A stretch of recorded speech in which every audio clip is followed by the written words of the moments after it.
গত কয়েকদিন ধরেই দেশের বিভিন্ন স্থানে প্রচণ্ড তাপদাহ বিরাজ করছে।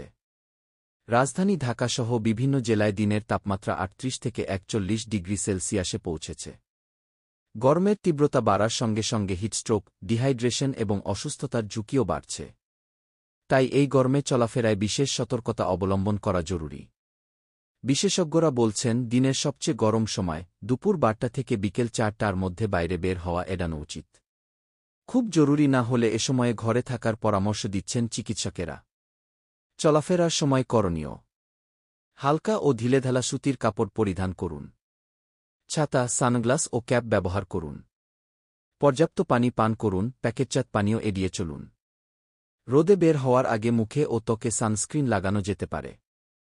শিশু ও বয়স্কদের রোদে না বের করাই ভালো।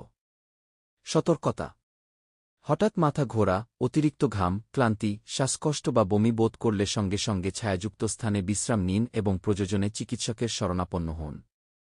বাংলাদেশ আবহাওয়া অধিদপ্তরের তথ্যমতে আরও কয়েকদিন এই তাপপ্রবাহ অব্যাহত থাকতে পারে।